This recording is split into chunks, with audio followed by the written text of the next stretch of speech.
Hindi ko inakalang babalikan ko pa ang Baryo Maligno. Pero heto ako, nakatayo sa dulo ng maputik na daan habang hinintay ko ang katahimikan na dati nagpapakalma sa akin. Ang amoy ng basang lupa ay humahalo sa malamig na hangin, pero may iba pa, parang amoy ng bulok na kahoy at isang bagay na hindi ko maipaliwanag, na parang lihim na matagal nang itinago.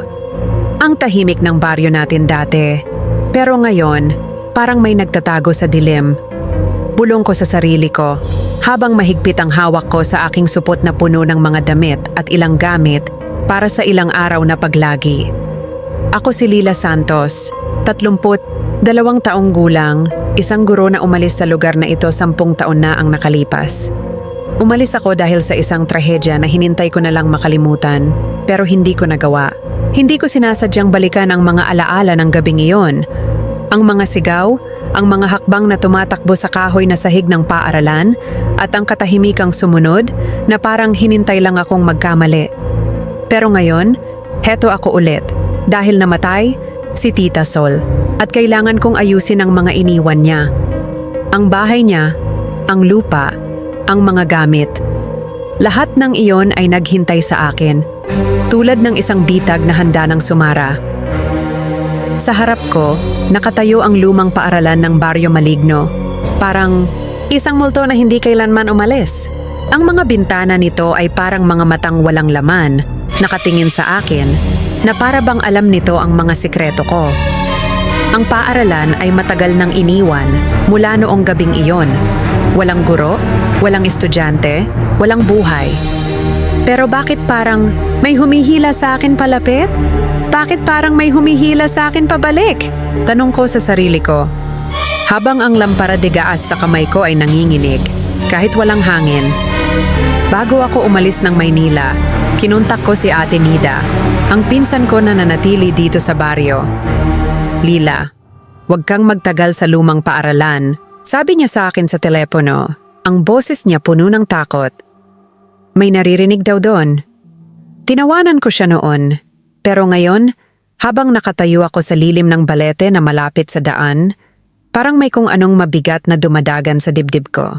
Ang balete ay matanda na, ang mga ugat nito ay parang mga kamay na humuhukay sa lupa, at sa ilalim ng mga sanga nito, parang may mga anino na gumagalaw kahit walang ilaw. Kalokohan, bulong ko, pero ang boses ko ay nanginginig. Sinubukan kong alalahanin ang mga kwento noon, ang mga guro na biglang nawala, ang mga estudyanteng nagsasabing naririnig nila ang mga iyak mula sa mga silid-aralan kahit walang tao. May isang kwento tungkol sa isang guro, si Ma'am Clara, na hindi na umalis sa paaralan. Sabi nila, naglaho na lang siya, pero ang iba ay nagsasabing naririnig pa rin ang boses niya na parang hinintay niya ang mga estudyante niya. Hindi, totoo yun, sabi ko sa sarili ko. Pero ang mga paa ko ay ayaw gumalaw. Ang lampara de gaas ay muling kumislap, at sa isang iglap, parang may malamig na daliri ang humaplos sa batok ko. Napalingon ako, pero wala. Walang tao, walang hayop, walang kahit ano maliban sa mga kuliglig na masyadong maingay. Ang katahimikan ng baryo ay hindi normal. Parang may hinintay ito, parang may gustong sabihin. Lila, umuwi ka na? Bulong ko sa sarili ko. Pero ang mga paa ko ay dahan-dahang humakbang palapit sa paaralan. Nang makalapit ako sa gate ng paaralan, narinig ko ito. Isang mahinang boses, parang isang babaeng kumakanta. Ili-ili tulog anay. Ang kanta ay pamilyar, ang awit na kinakanta ko noon sa mga estudyante ko para patulugin sila sa tanghali. Pero ang boses na ito ay iba. Malamig, malalim, at parang galing sa malayo. Napahinto ako, ang puso ko ay tumitibok ng mabilis. Sino yon? Bulong ko, ang boses ko ay halos hindi ko marinig. Ang kanta ay tumigil, at sa lugar nito, isang mahinang hikbi ang narinig ko. Hindi ito normal na iyak, parang isang lalamunan na puno ng lupa, isang boses na hindi dapat naririnig.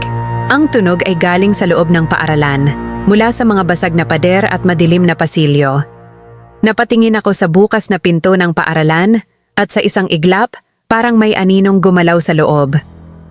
Hindi totoo yon, sabi ko. Pero ang Mga kamay ko ay nanginginig. Lila, isang bulong ang dumaan sa hangin at napaatras ako. Ang boses ay parang kilala ko ito pero hindi ko matandaan kung saan. Ang lampara de gas ay muling kumislap at sa liwanag nito, nakita ko ang isang pulang sinulid na nakabitin sa gate ng paaralan. Hindi ito naroon kanina. Ano to?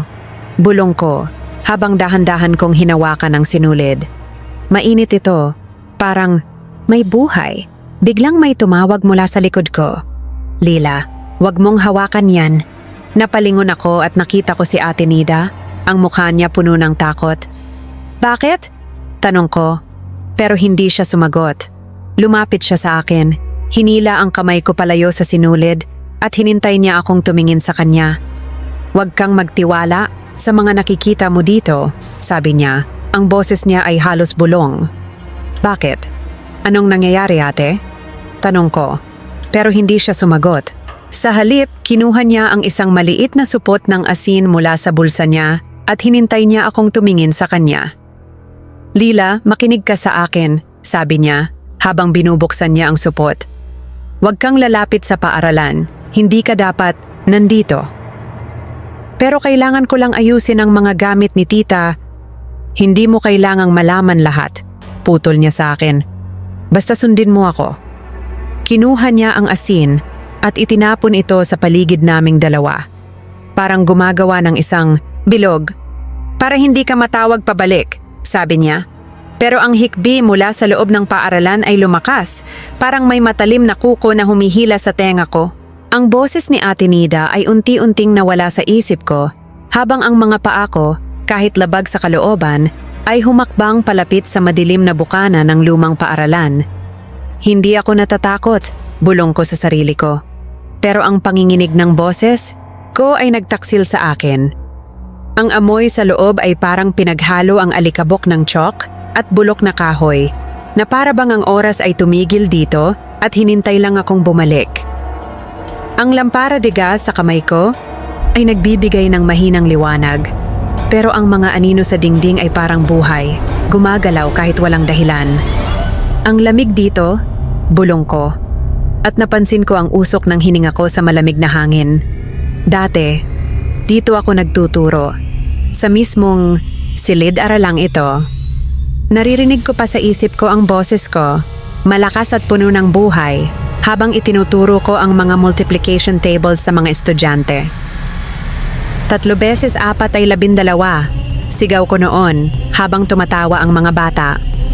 Pero ngayon ang mga desk ay nagkalat, baliktad at ang iba ay parang hinati ng palakol. Dahan-dahan kong hinaplos ang isa sa mga desk at naramdaman ko ang mga gasgas, malalim, parang hinila ng kuko ng hayop. Ano to? Tanong ko sa sarili ko, habang ang puso ko ay tumitibok ng mabilis. Biglang bumalik ang mga alaala, tulad ng tubig na bumubuhos mula sa sirang gripo. Ang huling araw ko dito, ang apoy na lumamon sa bahagi ng paaralan, ang mga sigaw ng mga bata, ako ang guro. Ako ang dapat nagligtas sa kanila. Pero tumakbo ako, iniwan ko sila sa gitna ng usok at init. Patawad, bulong ko, habang ang mga luha ay nagsimulang tumulo sa pisngi ko. Ang sakit sa dibdib ko ay parang may kutsilyong nakabaon at hindi ko maalis. Patawad po, ulit ko. Pero alam ko, walang makakarinig. Biglang may tunog. Ang ingay ng upuan na hinila sa sahig mula sa likod ko. Napalingon ako, ang lampara ay nanginginig sa kamay ko. Sino yan? Sigaw ko, pero walang tao. Ang silid ay tahimik, pero ang hangin ay biglang naging mabigat. Parang may nakatingin sa akin mula sa dilim. Napalunok ako at dahan-dahang lumingon sa paligid. Ang mga dingding ay puno ng lumang mga poster ng alpabeto, pero ang mga papel ay nagbabalat na, parang balat na natutuklap. Sa isang sulok may nakita akong maliit na altar, isang Santo Niño, pero ang mga mata nito ay parang hinintay akong magkamali at doon ko narinig ulit ang boses. Lila, isang bulong, malamig at malalim, na parang galing sa ilalim ng lupa. Bakit mo kami iniwan? Ang tuhod ko ay nanghina at halos bumagsak ako sa sahig. Alam ko ang boses na iyon. Si Ma'am Clara, ang guro na namatay sa sunog. Sabi nila, Siya ang nagmumulto dito, ang nagmura sa lugar na ito.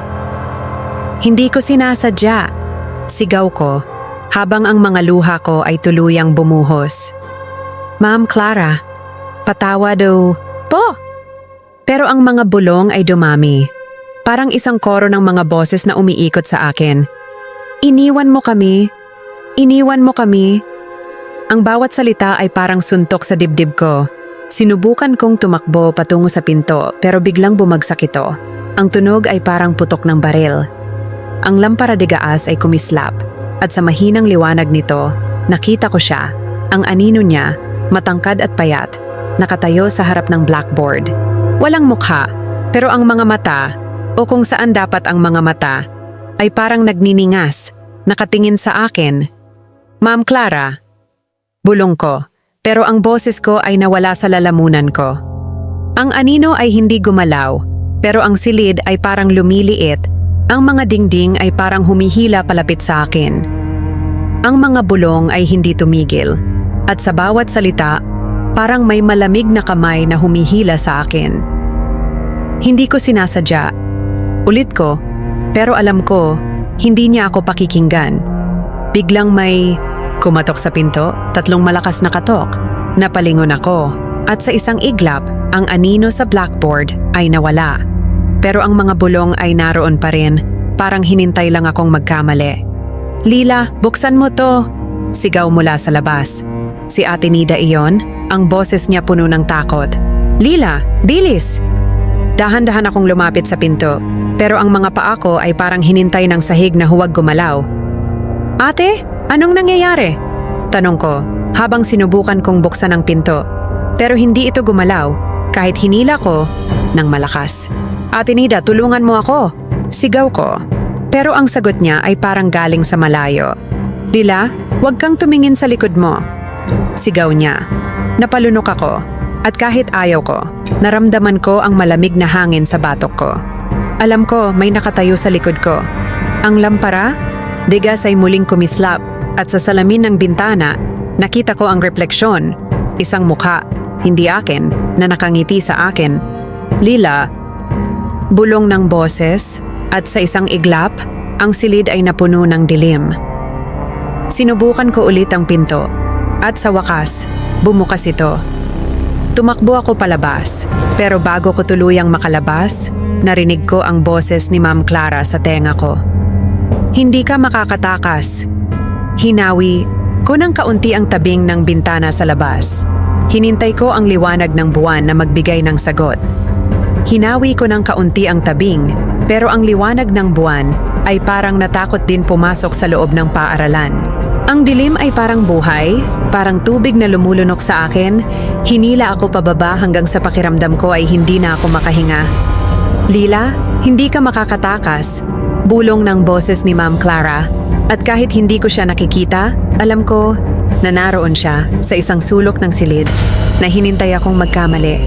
Ang sigaw ko ay natigil sa lalamunan ko. At ang lampara de gaas ay biglang namatay. Iniwan ako sa ganap na kadiliman. Hindi totoo to, pulong ko, habang kinakapa ko ang mga posporo sa loob ng supot ko. Ang mga kamay ko ay nanginginig. At halos mahulog ang kahon ng posporo habang sinisindi ko ang isa. Ang mahinang apoy ay nagbigay ng kaunting liwanag, pero walang anino si Ma'am Clara sa harap ko. Parang naglaho siya sa hangin. Saan ka na? Tanong ko. Ang boses ko ay basag at puno ng takot. Pero ang sagot ay hindi dumating. Sa halip, ang mga dingding ng silid-aralan ay parang huminga. Ang mga kahoy ay umuungol na parang may buhay.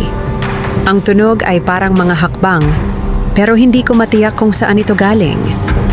Pinilit ko ang mga paa ko na gumalaw, kahit na parang may humihila sa kanila pababa sa sahig. Natapilok ako sa isang sirang desk at halos mahulog ang posporo mula sa kamay ko. Sa wakas, nakarating ako sa bintana, pero ang tabing ay hindi gumalaw kahit hinila ko. Sa labas, nakita ko ang balete. Ang mga sanga nito ay parang mga daliring gustong-gusto akong abutin. Naalala ko ang mga kwento ni Ate Nida tungkol kay Ma'am Clara, kung paano niya minahal ang mga estudyante niya, kung paano siya nagpuyat para magtama ng mga papel, at kung paano siya nasunog kasama ang ilan sa kanila. Hindi ko kasalanan, bulong ko. Pero ang salita ay parang lason sa bibig ko. Bata pa ako noon, natakot, at tumakbo ako palayo sa apoy. Iniwan ko sila. Ang posporo ay nasunog hanggang sa daliri ko at napamura ako nang mahulog ito sa sahig. Sa katahimikan, narinig ko ulit ang kanta, ang ili-ili, tulog anay. Pero ngayon ay parang sirang plaka, mabagal at baluktot, na parang hinintay akong matakot. Tama na! Sigaw ko habang hinampas ko ang bintana. Pero hindi ito gumalaw kahit anong lakas ang gamit ko. Ang salamin ay parang buhay, hinintay akong sumuko. Biglang may malamig na kamay na humaplos sa batok ko. Napalingon ako, pero walang tao, walang anino. Pero ang balat ko ay parang kinukuryente ng takot. Bakit mo ko hinintay? Hikbi ko, habang dahan-dahang bumagsak ako sa sahig. Ang mga luha ko ay tumulo, at sa bawat patak, parang naririnig ko ang mga pangalan ng mga estudyante ko noon. Si Ana, si Miguel, si Rosa, ang kanilang tawa, ang kanilang tiwala sa akin. Patawad, patawad, paulit-ulit kong sabi, habang umuuga ako sa sahig. Pero ang mga bulong ay hindi tumigil. Iniwan mo kami! Iniwan mo kami! Ang mga boses ay parang umiikot sa paligid ko at kahit tinakpan ko ang mga tenga ko, naririnig ko pa rin sila sa loob ng ulo ko. Biglang may tunog mula sa itaas, isang mabigat na paghila, parang mga hakbang sa kisame. Ang tunog ay mabagal na para bang may naglalakad sa silid sa itaas. Pero alam ko, walang dapat naroon. Ang puso ko ay tumitibok ng mabilis at ang bawat tibok ay parang sumisigaw sa akin na tumakbo. Kailangan kong makalabas, bulong ko. Pero ang paaralan ay parang ayaw akong pakawalan. Sinubukan kong tumayo, pero ang mga paa ko ay parang natigil sa semento. Lila, bulong ulit ng boses. At sa pagkakataong ito, mas malapit ito, parang nasa likod ko lang. Hindi ko kayang lingunin. Ang lamig sa silid ay lumakas, at ang bawat hininga ko ay parang nagyayelo sa hangin. Ma'am Clara, pakikalmahan mo ako, bulong ko. Pero alam ko, hindi niya ako pakikinggan. Ang mga bulong ay nagpatuloy, at sa bawat salita, parang may humihila sa akin pabalik sa nakaraan. Sa gabing iyon, sa apoy, sa mga sigaw na hindi ko kailanman makakalimutan. Biglang may kumatok ulit sa pinto, pero hindi ito gaya ng kay Ate Nida. Ang katok ay mabagal, parang sinusukat, at sa bawat tunog parang may humihila sa puso ko. Sino yan? Sigaw ko, pero walang sumagot. Sa halip, ang mga bulong ay lumakas, at narinig ko ang mga pangalan ng mga bata, si Ana, si Miguel, si Rosa, na parang hinintay akong sumagot. Hindi ko sinasadya, sigaw ko, pero ang mga boses ay hindi tumigil. Sa isang iglap, narinig ko ulit ang kanta, pero ngayon ay parang nasa loob ng ulo ko. Ili-ili, tulog. Ang bawat salita ay parang kutsilyo, at sa bawat tunog, parang may humihila sa akin palalim sa dilim. Sinubukan kong kapakapain ang pinto, pero ang hawakan ay parang nagyelo, at kahit anong gawin ko, hindi ito gumalaw. Tulungan mo ako, ate! Sigaw ko, pero alam ko malayo na si Ate Nida. Biglang tumigil ang mga bulong at ang katahimikan ay mas nakakatakot. Sa dilim, narinig ko ang isang mahinang tunog, parang pagkuskus ng tela sa sahig, na para bang may gumagapang palapit sa akin. Napapikit ako at sa isip ko, nakita ko ang mukha ni Ma'am Clara. Ang mga mata niya nawala, pero nakatingin pa rin sa akin. Lila, bakit mo kami iniwan? Tanong niya ulit, at ang boses niya ay parang humihila sa kaluluwa ko. Hindi ko na kaya. Sinubukan kong tumayo, pero ang mga paa ko ay parang hinintay ng sahig. Sa wakas, nakapa ko ang isang posporo at sinindihan ito. Ang mahinang liwanag ay nagpakita ng isang bagay sa sahig. Isang pulang sinulid na parang gumagalaw, na parang hinintay akong kunin ito. Hindi ko kukunin yan, bulong ko. Pero ang kamay ko ay parang may sariling buhay, dahan-dahang lumapit sa sinulid. Bago ko pa mahawakan, narinig ko ang boses ni Ate Nida mula sa labas. Lila, wag mong kunin yan, sigaw niya. At ang pinto ay biglang bumukas. Tumakbo ako palabas pero bago ko tuluyang makalabas, narinig ko ang boses ni Ma'am Clara sa tenga ko. Hindi ka makakatakas. Sa labas, hinintay ko si Ate Nida, pero ang mga mata ko ay napunta sa balete sa malayo. Ang mga sanga nito ay parang mga kamay, at sa gitna ng dilim, nakita ko ang isang anino. Hindi si Ma'am Clara, kundi isang mas maliit, parang bata. Sino ka? Bulong ko at ang anino ay ngumiti. Parang alam ko na ang sagot.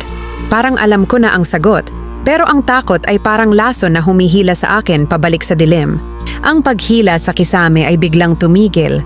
At sa lugar nito, isang malakas na katok ang narinig ko. Parang may humampas ng mabigat na bagay sa itaas. Lila, nandito ako. Tawag ng boses ni Ma'am Clara. At sa pagkakataong ito, parang nasa likod ko lang siya. Ang hininga niya ay malamig sa batok ko. Napatayo ako. Ang puso ko ay tumitibok na parang tambol na hinintay ang huling suntok. Hindi ka totoo, sigaw ko, habang tumatakbo ako pabalik sa pinto. Pero ang pinto ay nakakandado pa rin, ang hawakan ay parang yelo sa kamay ko. Hinampas ko ito ng paulit-ulit, ang mga kamao ko ay namamanhid na, pero parang hinintay ako ng paaralan, ayaw akong pakawalan. Tulungan mo ko, bulong ko, at sa isip ko, biglang sumulpot ang mukha ni Mang Tino, ang albularyo ng Baryo Maligno. Bata pa ako noon, nang una ko siyang makilala, isang matandang lalaki na laging may dalang supot ng mga dahon at tabo. Lila, huwag kang maglaro malapit sa paaralan paggabi. Babala niya sa akin. Ang mga mata niya ay puno ng isang bagay na hindi ko naintindihan noon. May galit doon. Hindi ko siya pinakinggan at ngayon, heto ako, nakakulong sa mismong lugar na yon. Dahan-dahan akong dumulas pababa sa pinto, ang mga tuhod ko ay nanghina. Mahigpit kong hinawakan ang anting-anting ko. Isang maliit na krus na bigay ng nanay ko bago siya namatay. Pangalagaan mo to, Lila, sabi niya noon, para lagi kang ligtas. Protect me please, bulong ko, habang dinidiin ko ang krus sa dibdib ko. Pero ang hangin sa paligid ay lalong lumamig. Parang may humihigop ng init mula sa katawan ko. At doon ko narinig ulit ang boses ni Ma'am Clara. Ngayon ay mula sa pasilyo sa labas ng silid. Lila, sumama ka sa akin. Ang boses niya ay malambot, pero may talim. Parang hinintay akong sumuko, umiling ako. Ang mga luha ay tuloy-tuloy na sa pisngi ko. Hindi, sigaw ko, kahit alam ko na walang makakarinig. Naalala ko ang mga kwento ni Mang Tino tungkol sa mga espiritong nakagapos sa sakit. Sabi niya, ang mga ganitong kaluluwa ay hindi umaalis sa mga lugar na minahal nila, mga bahay, simbahan, o tulad ng paaralang ito. Si Ma'am Clara, mahal na mahal niya ang paaralang ito. Ang mga estudyante niya, ang kanyang pisara, ang kanyang buhay, lahat ng iyon ay narito pa rin, nakakapit sa kanya. Bakit ako? Hikbi ko habang nakaupo pa rin ako sa sahig. Bakit ako ang hinintay mo? Ang katok ay muling nagsimula. Pero ngayon ay mula sa mga dingding, parang may umiikot sa akin. Ang tunog ay parang mga kuko na kumakaskas sa kahoy, at sa bawat haplos parang may humihila sa kaluluwa ko. Pinilit ko ang sarili kong tumayo, mahigpit ang hawak sa anting-anting. Kailangan ko si Mang Tino, sabi ko, at kahit natatakot ako, may bahagi ng isip ko na nagsabing siya lang ang makakatulong sa akin. Sa dilim, kinapa ko ang daan patungo sa likurang labasan ng silid-aralan. Ang bawat hakbang ay parang laban. Ang sahig ay parang hinintay akong madapa. Ang amoy ng nasunog na kahoy ay biglang sumalubong sa akin kahit na ang sunog ay nangyari ilang taon na ang nakalipas. Ang usok ay parang buhay, humahalo sa hangin at hinintay akong malunok. At sa likod ko, narinig ko ulit ang boses ni Ma'am Clara. Hindi mo maiintindihan, Lila, sabi niya. Ang boses niya ay malambot pero parang may lason. Nakarating ako sa likurang labasan, pero nang hawakan ko ang pinto, biglang nanigas ang mga kamay ko. Hindi dahil sa lamig, kundi dahil alam ko, may naroon sa likod ko. Naramdaman ko ito, isang bigat na parang mga mata na nakatingin sa batok ko. Hindi ko kayang lingunin. Ang anting-anting sa kamay ko ay parang uminit, pero hindi sapat para alisin ang takot. Ma'am Clara, pakikalmahan mo ako. Bulong ko, pero alam ko, hindi niya ako pakikinggan. Biglang may tunog mula sa itaas. Isang mabigat na paghila, parang may hinila sa sahig ng silid sa itaas. Ang tunog ay mabagal, na para bang may naglalakad. Pero alam ko, walang dapat naroon. Hindi ko kaya to, bulong ko, habang kinakapa ko ulit ang hawakan ng pinto. Pero bago ko pa mabuksan, narinig ko ang kanta niya ulit, ang Ili-ili Tuluganay. Pero ngayon ay parang nasa loob ng ulo ko, hinintay akong matulog at hindi na magising. Lila, sumama ka sa akin, ulit niya, at ang boses niya ay parang humihila sa akin pabalik. Sinubukan kong buksan ang pinto, pero parang may humihila mula sa kabilang side. Tama na! Sigaw ko, habang hinampas ko ang pinto. Ang anting-anting ay parang nagniningas sa kamay ko, at sa isang iglap, ang pinto ay bumukas ng kaunti. Pero bago ko pa makalabas, naramdaman ko ang malamig na kamay sa balikat ko. Hindi ko alam kung paano, pero nakatakbo ako palabas. Ang puso ko ay halos sumabog sa takot. Sa labas, ang hangin ay malamig, pero ang amoy ng nasunog na kahoy ay naroon. Pa rin, parang hinintay akong bumalik. Napalingon ako sa paaralan at sa bintana, nakita ko ang anino niya. Si Ma'am Clara, nakatayo. Ang mga mata niya ay parang nagniningas kahit walang mukha. Lila, kailangan mong umalis. Narinig ko ang boses ni Ate Nida mula sa malayo. Tumakbo ako patungo sa kanya. Pero ang mga paa ko ay parang hinintay ng lupa. Ate, anong gagawin ko? Tanong ko, habang hinintay ko siyang lumapit. Pero ang mga mata niya ay puno ng takot. At sa kamay niya, may hawak siyang maliit na supot ng asin. Lila, kailangan nating pumunta kay Mang Tino, sabi niya. Habang itinapon niya ang asin sa paligid naming dalawa. Hindi ka niya titigilan hanggat nandito ka. Bakit ako, ate? Tanong ko. Pero hindi siya sumagot. Sa halip, hinila niya ako palayo sa paaralan, patungo sa madilim na daan. Pero bago kami makalayo, narinig ko ulit ang boses ni Ma'am Clara, parang bulong sa hangin. Lila, babalik ka rin. Nilingon ko ang balete sa malayo at doon, sa gitna ng mga sanga, nakita ko ang anino ng isang bata. Si Ana, ang estudyante ko noon, nang ngumiti sa akin. Ang ngiti niya ay parang hinintay akong sumunod. Pero ang takot ay mas malakas kaysa sa anumang pang-akit.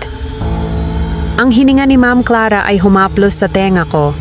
Malamig na parang kamatayan mismo ang nagsasalita. Lila, tingnan mo ako, bulong niya. At ang katawan ko ay nanginginig, parang may yelong dumadaloy sa mga ugat ko. Mahigpit kong hinawakan ang anting-anting sa leeg ko, ang maliit na krus na bigay ni nanay, at umiling ako. Hindi kita kailangan, sigaw ko, habang itinulak ko ang likurang pinto ng silid-aralan. Ang pinto ay umungol, parang hinintay akong magkamali. Pero sa wakas bumukas ito at natapon ako sa labas, sa gabing puno ng katahimikan. Ang hangin sa labas ay mabigat, parang may hinintay na mangyari. Ang balete sa malayo ay nakatayo na parang isang bantay. Ang mga sanga nito ay parang mga daliring handang humila sa akin pabalik.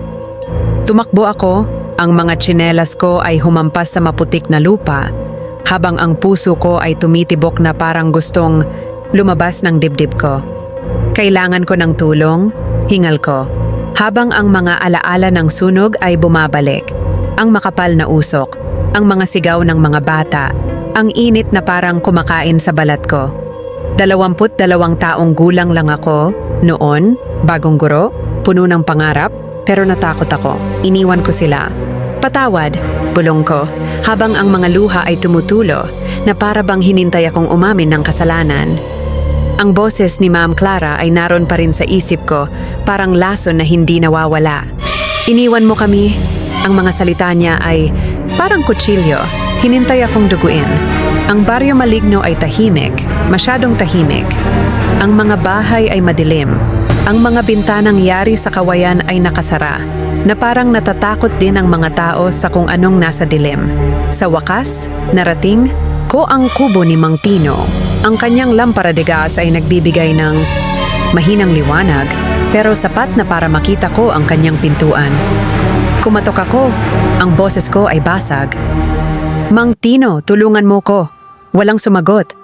Ang katahimikan ay parang hinintay akong sumuko. At doon ko narinig ulit ang kanta. Ang ili-ili tuluganay. Pero ngayon ay mas malapit. Parang nasa likod ko lang. Ang balat ko ay nangilabot. At ang bawat buhok sa katawan ko ay parang tumayo. Mang Tino, nandito siya! Sigaw ko habang hinampas ko ang pinto ng mas malakas. Ang pinto ay umungol at dahan-dahang bumukas, pero walang tao sa loob. Ang kubo ay puno ng amoy ng mga tuyong dahon at insenso, at sa isang sulok, may nakita. Akong maliit na altar, mga kandila, isang krus, at isang basag na salamin. Ano to? Bulong ko habang dahan-dahan akong pumasok. Ang sahig ay gawa sa kawayan at ang bawat hakbang ko ay parang sumisigaw sa katahimikan.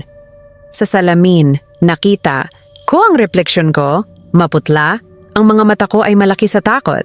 Pero may gumalaw sa likod ko, isang anino na hindi ko kayang tukuyin.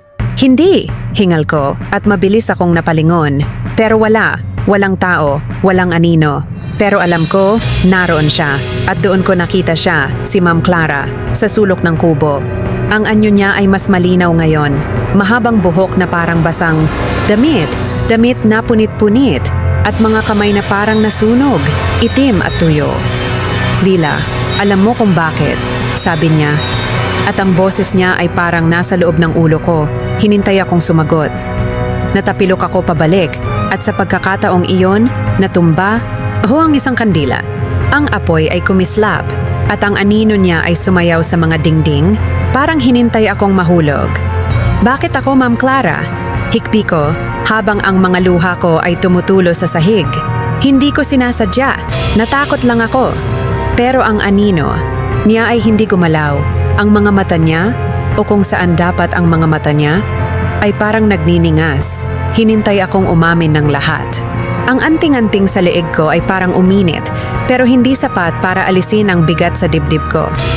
Biglang may tunog mula sa labas, isang mahinang kuskos, parang mga dahon na hinila ng hangin. Pero alam ko, hindi iyon hangin. Mang Tino, sigaw ko ulit, pero ang kubo ay nanatiling tahimik. Ang kanta ni Ma'am Clara ay muling narinig, pero ngayon ay parang nasa loob ng kubo. Sa paligid ko, hinintay akong sumuko. Ili-ili, tulog. Ang bawat salita ay parang hinintay akong matulog at hindi na magising. Kinapa ko ang pinto, pero ang hawakan ay malamig, parang yelo. Kailangan ko ng tulong, bulong ko, habang ang mga alaala ng sunog ay bumabalik. Ang mga sigaw ni Ana, ang tawa ni Miguel, ang mga mata ni Rosa na puno ng tiwala. Patawad, bulong ko. Pero alam ko hindi sapat ang mga salita. Ang anino ni Ma'am Clara ay lumapit at sa isang iglap, naramdaman ko ang malamig na kamay niya sa balikat ko. Lila, hindi mo maiintindihan? Sabi niya. At ang boses niya ay parang humihila sa akin pabalik sa paaralan. Sinubukan kong itulak ang pinto, pero parang may humihila mula sa kabilang side. Sa wakas, bumukas ang pinto at natumba ako sa labas. Ang hangin ay malamig, pero ang amoy ng nasunog na kahoy ay naroon pa rin, parang hinintay akong bumalik. Napatingin ako sa kubo at sa basag na salamin. Nakita ko ang refleksyon, hindi lang ang akin, kundi ang isang bata, si Ana, na nakatayo sa likod ko. Ang mga mata niya ay walang buhay. Lila, bakit mo kami iniwan? Tanong niya. At ang boses niya ay parang hinintay akong sumagot. Napapikit ako. At nang imulat ko ang mga mata ko, wala na siya. Pero ang bigat ng kasalanan ko ay naroon pa rin, parang hinintay akong lunurin. Sa malayo, narinig ko ang boses ni Atenida. Laila, bilis! Kay Mang Tino tayo! Hinila niya ako, pero bago kami makalayo, narinig ko ulit ang boses ni Ma'am Clara.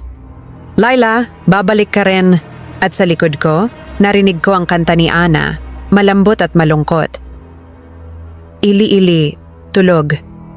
Ang tunog ay parang hinintay akong matulog magpakailanman. Pero ang biglang pag-unat ng anino ni Ma'am Clara ay parang hinintay akong gisingin sa bangungot.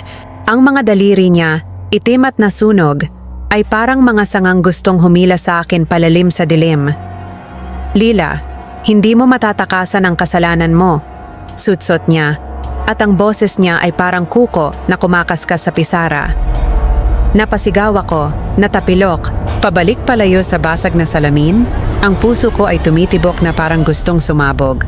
Ang apoy ng kandila sa altar ay kumislap, at ang mga anino sa kubo ni Mang Tino ay sumayaw sa dingding, parang mga multong hinintay akong sumuko. Tama na, please, sigaw ko. Ang boses ko ay basag at puno ng panginginig.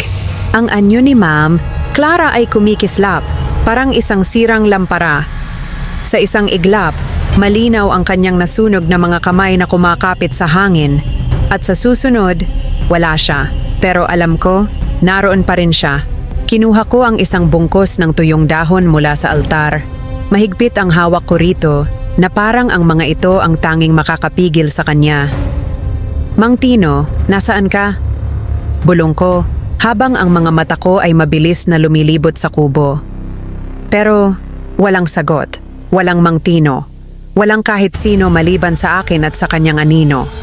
Biglang napunta ulit ang tingin ko sa salamin at doon ako natigilan. Hindi ang mukha ko ang nakita ko, kundi ang kanya. Walang mata, ang bibig niya ay baluktot sa isang tahimik na sigaw, pero parang naririnig ko pa rin ang sakit niya. Bakit mo kami iniwan, Lila? Ang boses niya ay biglang lumakas, parang kulog na yumanig sa mga dingding ng kubo. Nahulog ko ang bungkos ng dahon at ang anting-anting sa leeg ko ay parang nagniningas. Hinintay akong masunog kasama nito. Ang mga alaala ay bumuhos na parang tubig mula sa sirang gripo. Ang sunog, ang mga sigaw ng mga bata, ang usok na halos lunurin ako. Tumakbo ako noon, iniwan ko sila, at ang kahihiyang iyon ay parang bigat na hindi ko maalis sa dibdib ko. Hindi ko kaya, hikbi ko habang bumagsak ako sa tuhod ko sa sahig. Ang hangin sa kubo ay biglang naging makapal, puno ng amoy ng usok, kahit na ang sunog ay ilang taon na ang nakalipas. At doon ko narinig ang mga boses, hindi lang si Ma'am Clara, kundi ang mga estudyante ko. Ma'am Lila, tulungan mo kami. Ang mga boses nila, si Ana, si Miguel, si Rosa, ay parang mga kampanang tumutunog sa ulo ko, hinintay akong sumagot. Ang dibdib ko ay sumikip, at ang bawat hininga ay parang laban. Patawad, bulong ko. Pero alam ko, hindi sapat ang mga salita. Gumapang ako patungo sa altar, kinakapa, ang anumang makakatulong, isang dasal, isang anting-anting, kahit ano. Ang kamay ko ay dumampi sa isang maliit na libro, ang mga pahina nito ay tuyo at malutong. Ano to? Bulong ko, habang binubuksan ko ito. Sa mahinang liwanag ng kandila, nakita ko ang sulat kamay ni Mang Tino, mga ritual para sa pagpapalayas ng espiritu, mga babala tungkol sa guro. Galit siya, Lila, dahil sa dugo at kasalanan. Binasa ko ng malakas, kahit nanginginig ang boses ko. Ang mga salita ay parang biglang nagbigay ng sagot. Pero kasabay noon, narinig ko ang tawa ni Ma'am Clara. Malamig, matalim, na parang hinintay akong matakot. Alam mo na, pero huli na, pangaasar niya. At ang boses niya ay parang umiikot sa kubo, hinintay akong sumuko. Mahigpit kong hinawakan ang libro at kahit natatakot ako, may bahagi ng isip ko na nagsabing hindi pa tapos ang laban. Hindi pa tapos to, sabi ko habang pinilit kong tumayo. Ang anino ni Ma'am Clara ay biglang sumugod. Ang mga nasunog, na kamay niya ay parang gustong hawakan ako. Pero mabilis akong umiwas, tumakbo patungo sa pinto. Ang pinto ay umungol habang itinulak ko ito. At ang malamig na hangin sa labas ay parang hinintay akong makalabas. Pero bago ko patuluyang makalayo, narinig ko ulit ang boses niya, parang bulong sa hangin. Lila, babalik ka rin. Ang kanta niya ay sumunod, ang ili-ili tulog anay. Pero ngayon ay parang nasa loob ng ulo ko, hinintay akong matulog at hindi na magising. Tumakbo ako palabas, ang mga paa ko ay humampas sa lupa, pero ang bigat ng kasalanan ko ay parang hinintay akong madapa. Sa malayo, nakita ko si Ate Nida, ang mga mata niya ay puno ng takot. Lila, bilis. Sigaw niya habang hinintay akong lumapit. Pero bago ko pa siya marating, napatingin ako sa kubo at sa basag na salamin, nakita ko ang refleksyon, hindi lang si Ma'am Clara kundi ang mga bata.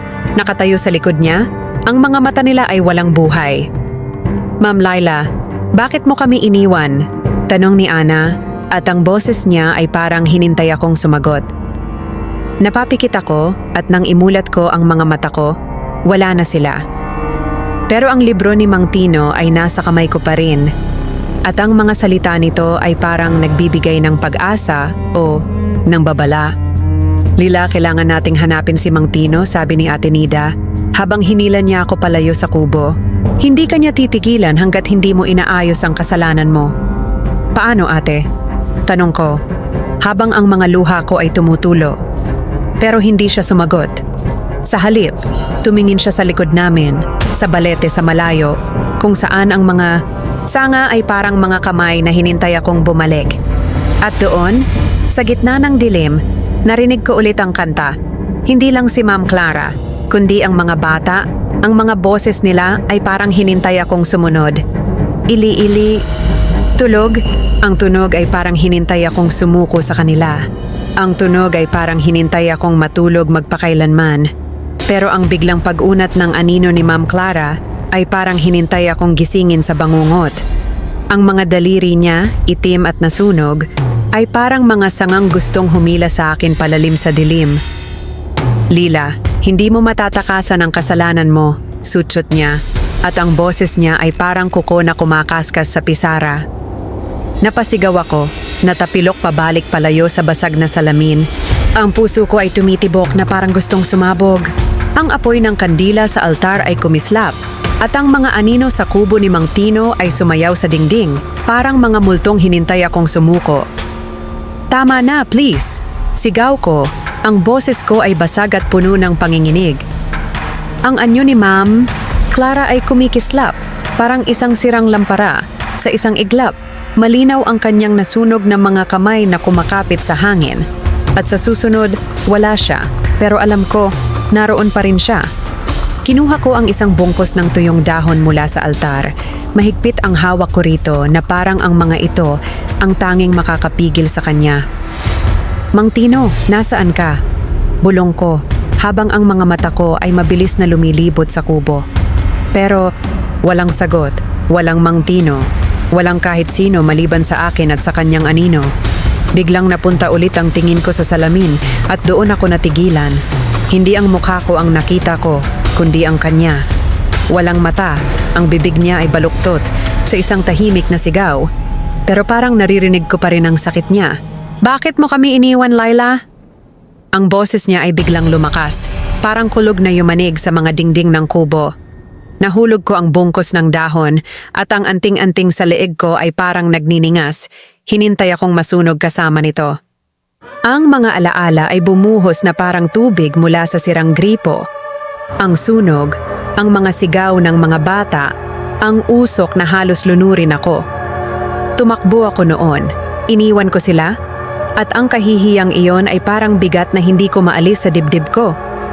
"Hindi ko kaya," hikbi ko, habang bumagsak ako sa tuhod ko sa sahig. Ang hangin sa kubo ay biglang naging makapal, puno ng amoy ng usok, kahit na ang sunog ay ilang taon na ang nakalipas. At doon ko narinig ang mga boses. Hindi lang si Ma'am Clara, kundi ang mga estudyante ko. "Ma'am Lila, tulungan mo kami." Ang mga boses nila, si Ana, si Miguel, si Rosa, ay parang mga kampanang tumutunog sa ulo ko. Hinintay akong sumagot. Ang dibdib ko ay sumikip, at ang bawat hininga ay parang laban. "Patawad," bulong ko. Pero alam ko hindi sapat ang mga salita. Gumapang ako patungo sa altar. Kinakapa ang anumang makakatulong. Isang dasal, isang anting-anting, kahit ano. Ang kamay ko ay dumampi sa isang maliit na libro. Ang mga pahina nito ay tuyo at malutong. "Ano to?" Bulong ko habang binubuksan ko ito. Sa mahinang liwanag ng kandila, nakita ko ang sulat kamay ni Mang Tino. Mga ritual para sa pagpapalayas ng espiritu, mga babala tungkol sa guro. Galit siya, Lila, dahil sa dugo at kasalanan, Binasa ko ng malakas, kahit nanginginig ang boses ko. Ang mga salita ay parang biglang nagbigay ng sagot. Pero kasabay noon, narinig ko ang tawa ni Ma'am Clara. Malamig, matalim, na parang hinintay akong matakot. Alam mo na, pero huli na, pangaasar niya. At ang boses niya ay parang umiikot sa kubo, hinintay akong sumuko. Mahigpit kong hinawakan ang libro, at kahit natatakot ako, may bahagi ng isip ko na nagsabing, hindi pa tapos ang laban. Hindi pa tapos to, sabi ko, habang pinilit kong tumayo. Ang anino ni Ma'am Clara ay biglang sumugod. Ang mga nasunog na kamay niya ay parang gustong hawakan ako, pero mabilis akong umiwas, tumakbo patungo sa pinto. Ang pinto ay umungol habang itinulak ko ito, at ang malamig na hangin sa labas ay parang hinintay akong makalabas. Pero bago ko patuluyang makalayo, narinig ko ulit ang boses niya, parang bulong sa hangin.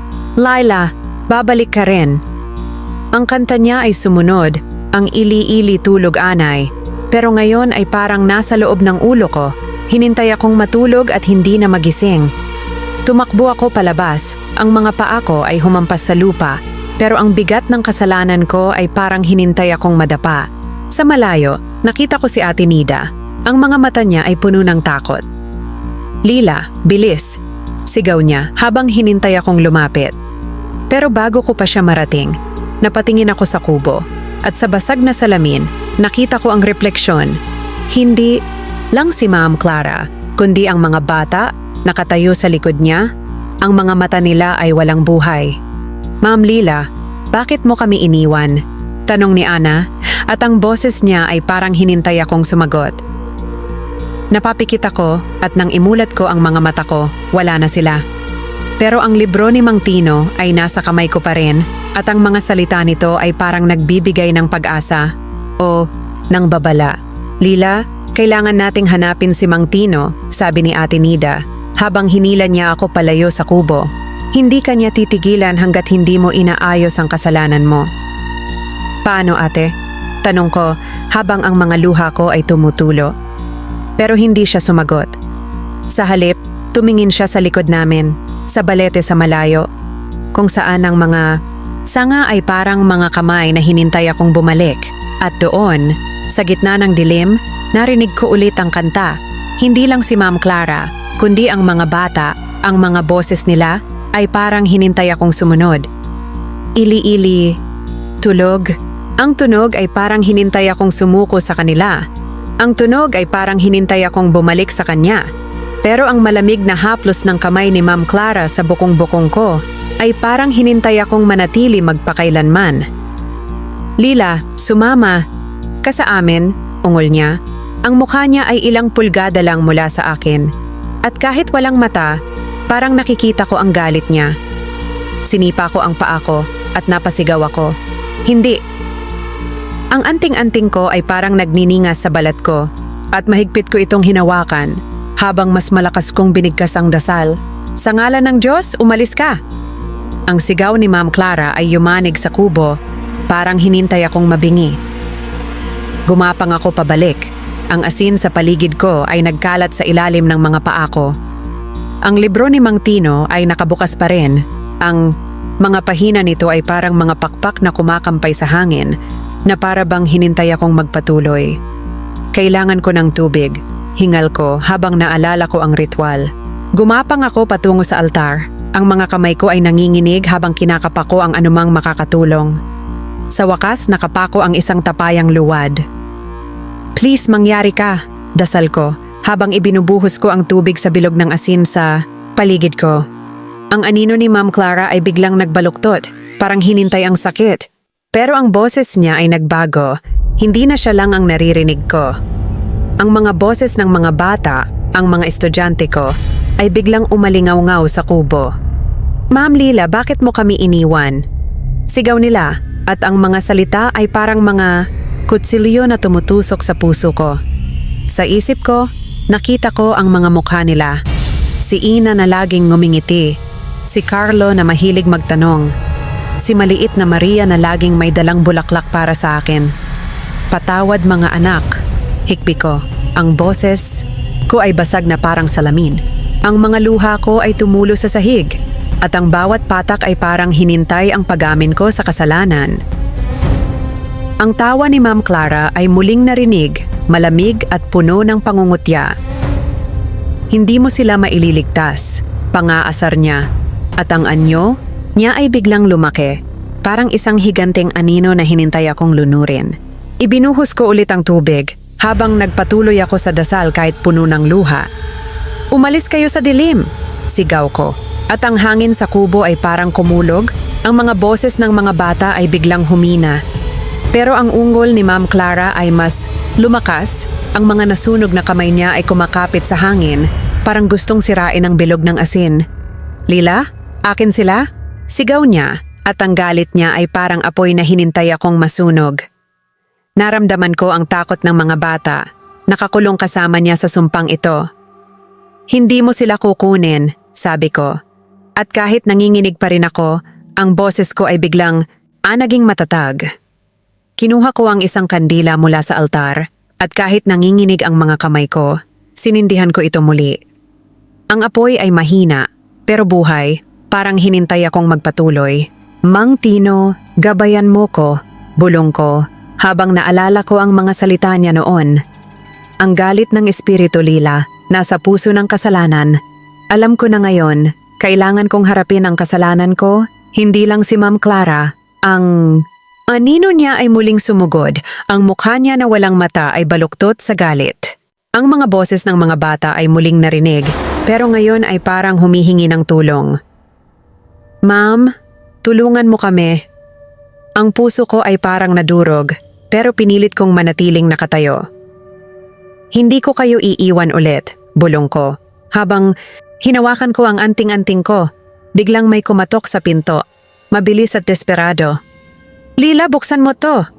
Sigaw ni Ate Nida mula sa labas.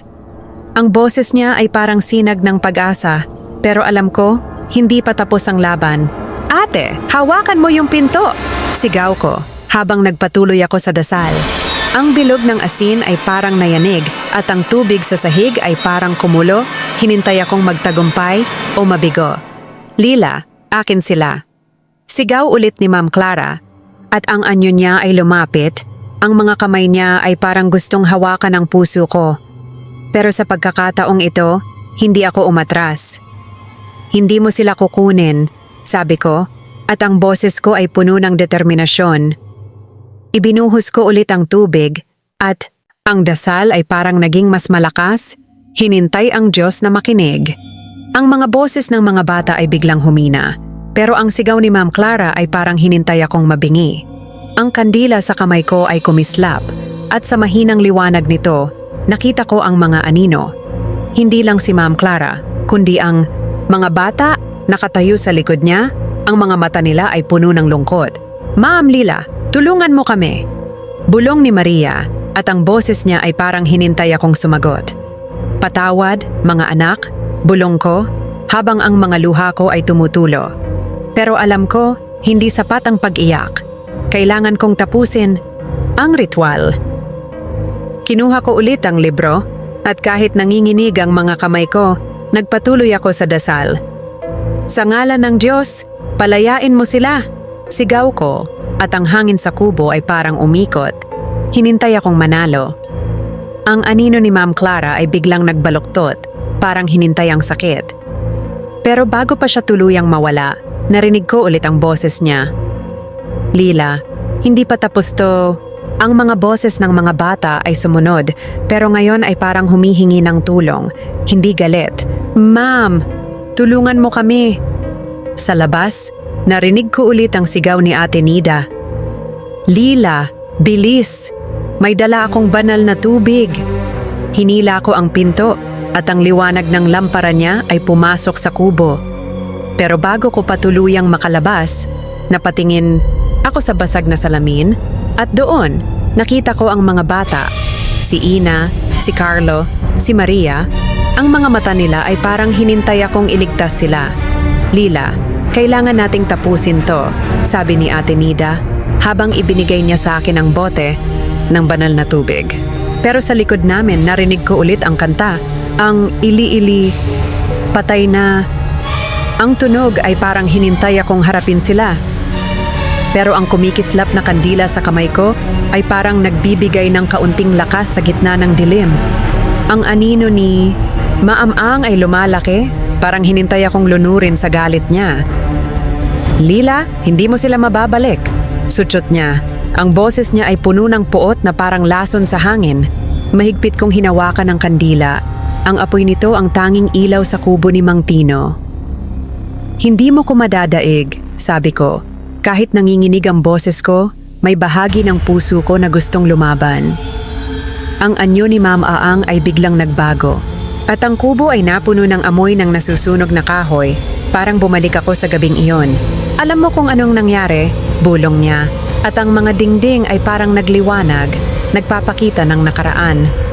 Nakita ko ang paaralan, ang mga apoy na dumidila sa kisame, ang mga bata na sumisigaw. Ma'am Lila, tulungan mo kami. Sigaw nila. Pero ang ginawa ko, tumakbo ako hinintay ng usok na malunok ako. Hindi ko sinasadya. Sigaw ko. Habang ang mga luha ko ay tumutulo, parang hinintay akong duguin ang kasalanan ko. Ang tawa ni Ma'am Aang ay umalingaw-ngaw. Ang mukha niya na walang mata ay parang nangungutya. Lila, duwag ka, sabi niya. At ang boses niya ay parang hinintay akong umamin. Sa alaala, nakita ko siya. Si Ma'am Aang, sinusubukang iligtas ang mga bata. Ang damit niya ay nahuli ng apoy. Siya ang nanatili, ako ang tumakas. Patawad, Aang, hikbi ko, habang mahigpit kong hinawakan ang libro ni Mang Tino. Ang mga huling salita ng mga bata ay umalingaw-ngaw sa hangin. Si Ina, tinatawag ang nanay niya, si Carlo, humihingi ng hangin. Ang bawat salita ay parang kutsilyo. Sa dibdib ko, kinuha ko ang bote ng banal na tubig mula kay Ate Nida at ibinuhos ko ito sa bilog ng asin habang nagpatuloy ako sa dasal. Sa ngalan ng Diyos, palayain mo sila. Sigaw ko at ang sigaw ni Ma'am Aang ay parang hinintay akong mabingi. Ang anyo niya ay nagbaluktot, parang hinintay ang sakit. Hindi mo alam ang sakit, ungol niya. At naramdaman ko ito, ang pagkawala niya, ang pagtataksil, ang mga estudyante niya, ang galit na nagbigkis sa kanya sa lugar na ito. Aang, kailangan mong bumitaw, sabi ko, habang ang puso ko ay parang nadurog sa bigat ng kanyang sakit. Ang kandila ay biglang nagliwanag ng mas maliwanag at ang asin sa paligid ko ay parang kumislap. Hinintay akong magpatuloy. Ang mga boses ng mga bata ay unti-unting humina, pero narinig ko ang takot sa kanila. Ma'am, natatakot kami. Bulong nila at ang bawat salita ay parang hinintay akong iligtas sila. Diyos ko, kakalilapasan natin to, dasal ko. Habang ang mga kuko ni Ma'am Aang ay kumakaskas sa sahig, ang galit niya ay parang yumanig sa kaluluwa ko. Alam ko, kailangan kong tapusin ito. Hindi para sa akin, kundi para sa kanila. Para kina Ina, Carlo, Maria, at lahat ng mga batang hinintay. Akong bumalik. Pinilit ko ang sarili kong tumayo at sa unang pagkakataon, humakbang ako palabas ng bilog ng asin. Nakatayo ako sa harap ni Ma'am Aang. Ang kandila sa kamay ko ay parang hinintay akong manalo. Aang, harapin natin to ng magkasama, sabi ko. Kahit ang takot ay parang hinintay akong lunurin. Ang mukha niya na walang mata ay parang tumitig sa akin at sa isang iglap, ang kubo ay napuno ng usok. Parang bumalik kami sa gabing iyon. Nakita ko ulit ang paaralan, ang mga bata na sumisigaw, ang apoy na kumakain sa lahat. Pero sa pagkakataong ito, hindi ako tumakbo. Ina, Carlo, Maria! Sigaw ko habang sinubukan kong abutin sila sa alaala. Pero ang kamay ni Ma'am Aang ay biglang humawak sa braso ko, malamig at parang yelo. Hindi mo sila mababalik, sutsot niya, pero ang boses niya ay parang may bahid ng lungkot. Hindi ko sinasadya, Aang, sabi ko, habang ang mga luha ko ay tumutulo. Pero hindi ko sila iiwan ulit. Mahigpit kong hinawakan ang anting-anting ko at nagpatuloy ako sa dasal. Sa ngalan ng Diyos, palayain mo sila. Ang hangin sa kubo ay parang umikot at ang sigaw ni Ma'am Aang ay parang hinintay akong mabingi. Pero ang mga boses ng mga bata ay unti-unting nagbago mula sa takot, naging malambot Parang hinintay akong iligtas sila. Lila, kailangan mong tapusin to. Sigaw ni Ate Nida mula sa labas. Ang boses niya ay puno ng pag-aalala. Napatingin ako sa pinto, pero bago ko pa ito marating, ang anino ni Ma'am Ang ay lumapit. Ang mga kuko niya ay parang gustong hawakan ang puso ko. Hindi mo alam ang sakit, ulit niya. Pero sa pagkakataong ito, parang naririnig ko ang sakit niya, hindi lang ang galit. Aang, patawad, bulong ko, habang hinawakan ko ang kandila ng mas mahigpit. Kailangan nating palayain sila. Ang apoy ng kandila ay kumislap at ang asin sa sahig ay parang nagliwanag, hinintay akong magpatuloy. Ang mga boses ng mga bata ay muling narinig, pero ngayon ay parang nagdadasal kasama ko. Ma'am, tulungan mo kami. Kinuha ko ang bote ng banal na tubig mula kay Ate Nida at ibinuhos ko ito sa paligid ko habang nagpatuloy ako sa dasal. Sa ngalan ng Diyos, umalis ka sa dilim. Sigaw ko at ang anino ni Ma'am Aang ay nagbaluktot, parang hinintay ang sakit. Pero bago pa siya tuluyang mawala, narinig ko ulit ang boses niya. Lila, hindi mo sila mababalik. Sa isang iglap, ang kubo ay napuno ng usok at ang mga boses ng mga bata ay parang hinintay akong sumagot. Ina, Carlo, Maria, patawad, bulong ko, habang ang mga luha ko ay tumutulo. Pero alam ko, hindi sapat ang pag-iyak. Kailangan kong tapusin ang ritual. Lila, bilis! Sigaw ni Ate Nida habang hinila niya ako patungo sa pinto. Pero bago ko patuluyang makalabas, napatingin ako sa basag na salamin at doon, nakita ko ang mga bata. Ang mga mata nila ay parang hinintay akong iligtas sila. At sa likod nila, si Ma'am Aang, ang mukha niya ay parang hinintay akong sumunod. Ang kandila sa kamay ko ay parang hinintay akong magdesisyon. Ang kandila sa kamay ko ay parang hinintay akong magdesisyon at kahit ang takot ay parang hinintay, akong lunurin, humakbang ako palapit kay Ma'am Aang. Ang sigaw niya ay bumiyak sa hangin, ang anyo niya ay kumikislap na parang apoy na malapit ng mamatay. Lila, hindi mo kaya, ungol niya. Pero ang puso ko ay puno ng mga boses ng mga bata, si Ina, si Carlo, si Maria, na parang hinintay akong lumaban para sa kanila. Aang, para sa kanila to, sabi ko. At kahit nanginginig pa rin ang katawan ko, ang boses ko ay matatag, parang hinintay akong manindigan. Ang anino ni Ma'am Aang ay nagbaluktot. Ang mukha niya na walang mata ay ilang pulgada lang mula sa akin. Hindi mo maiintindihan ang sakit ko, sigaw niya, at ang galit niya ay parang hinintay akong masunog sa kanyang puot. Pero sa unang pagkakataon, nakita ko siya, hindi bilang halimaw, kundi bilang isang babae, na durog ng pagkawala, nakagapos sa sakit ng gabing iyon. Alam ko, Aang, bulong ko, habang ang mga luha ko ay tumutulo, parang hinintay akong umamin ng katotohanan. Narinig ko rin ang sigaw nila. Sa isip ko, ang kubo ay parang nagliyab, ang init ng apoy mula sa alaala ng sunog ay parang dumampi sa balat ko. Nakita ko ulit ang paaralan, ang mga bata na sumisigaw, ang usok na lumunok sa lahat. Pero sa pagkakataong ito, hindi ako tumakbo. Hinawakan ko ang anting-anting ko, ang maliit na krus na bigay ni nanay, at inialay ko ito kay Mama Ang. Aang, palayain mo sila at sumama sa liwanag, sabi ko. Ang boses ko ay puno ng pagsusumamo. Naalala ko ang sinabi sa libro ni Mang Tino, isang handog, isang bagay na totoo. Ang kasalanan ko, ang takot ko, ang bigat ng mga araw na hinintay ko ang kapatawaran. Lahat ng iyon ay ibinigay ko. Patawad, Aang, patawad sa lahat, hikbi ko. Habang ang mga luha ko ay tumutulo sa sahig, parang hinintay akong malinis ng sakit. Ang kandila sa kamay ko ay biglang nagliwanag, nakakasilaw, at ang mga boses ng mga bata ay umalingaw-ngaw, kumakanta ng ili-ili tulog anay. Pero ngayon, ang kanta ay malambot, parang hinintay akong bigyan sila ng kapayapaan. Si Ma'am Aang ay natigilan, ang sigaw niya ay unti-unting naging hikpi. Lila, bakit? Tanong niya. At ang boses niya ay biglang naging maliit, parang isang batang nawala. Naramdaman ko ang mga kamay ng mga bata, si Ina, si Carlo, si Maria, na parang hinintay akong alalayan, hinintay akong manatiling matatag. Dahil mahal ko sila rin, sabi ko. At ang mga salita ay parang hinintay akong palayain ng bigat ng nakaraan. Ang bilog ng asin sa paligid ko ay kumislap, at ang banal na tubig sa sahig ay parang kumulo. Hinintay akong tapusin ang ritual.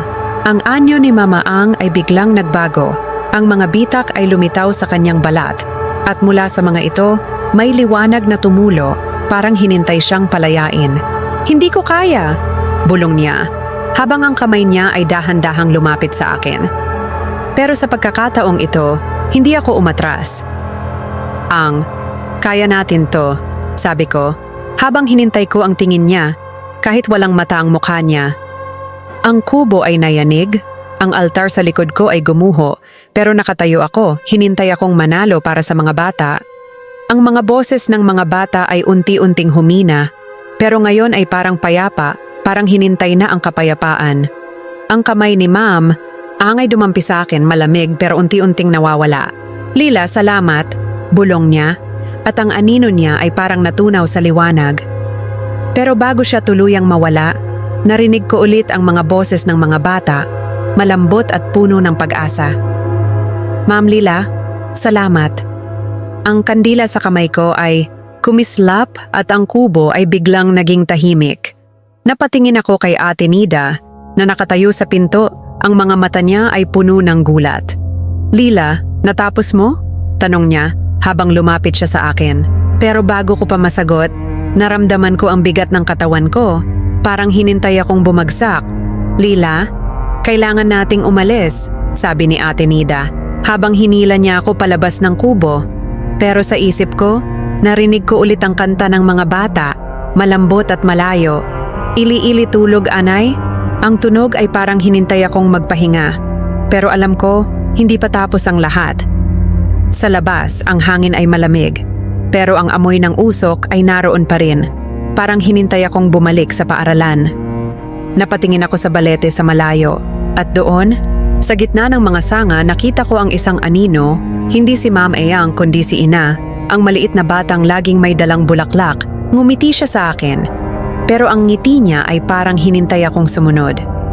Lila, kailangan nating hanapin si Mang Tino, sabi ni Ate Nida, habang hinila niya ako patungo sa madilim na daan. Pero ang anting-anting ko, na ngayon ay malamig, na sa dibdib ko, ay parang hinintay akong alalahanin ang handog ko. Patawad mga anak, bulong ko, habang ang mga luha ko ay tumutulo. Pero alam ko, ang kapatawaran ay hindi madali. Ang mga boses ng mga bata ay naroon pa rin sa isip ko. Parang hinintay akong tapusin ang laban. At sa malayo, narinig ko ulit ang kanta, malambot at malungkot. Ili-ili tulog, anay. Ang tunog ay parang hinintay akong palayain sila ng tuluyan. Pero nang humina ang liwanag ng kandila, ang kubo ay biglang naging tahimik. Masyadong tahimik.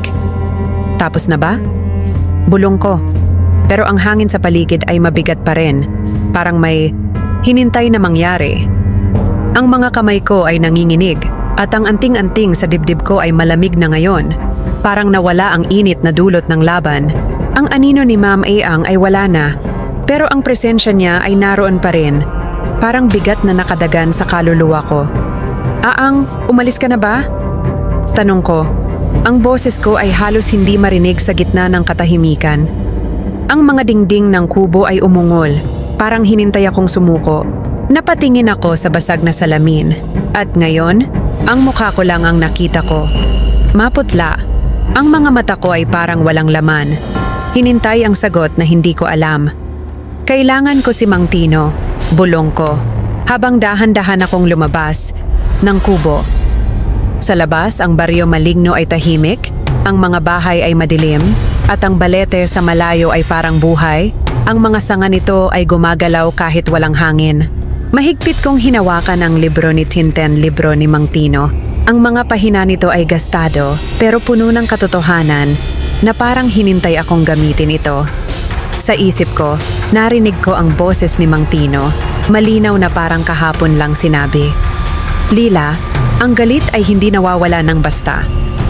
Ang mga salita niya ay parang hinintay akong alalahanin ang bigat ng kasalanan ko. Hindi ko alam kung bakit, Pero ang mga paa ko ay dahan-dahang humakbang patungo sa paaralan kahit ang takot ay parang hinintay akong umatras. Bakit ako bumabalik?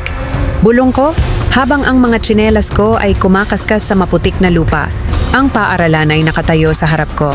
Ang mga bintana nito ay mas madilim ngayon, parang mga matang hinintay akong pumasok.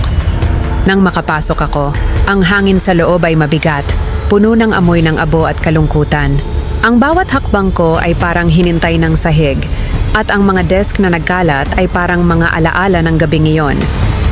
Aang, ano pa ang kailangan mo? Sigaw ko. Ang boses ko ay nanginginig pero hinintay ang sagot. Biglang narinig ko ang mga boses ng mga bata, mahina pero malinaw. Ma'am Lila, nandito pa kami. Ang mga salita nila ay parang hinintay ang puso ko na madurog. Si Ina, si Carlo, si Maria, nakakulong pa rin kasama niya. Ang dibdib ko ay sumikip, at ang bawat hininga ay parang laban.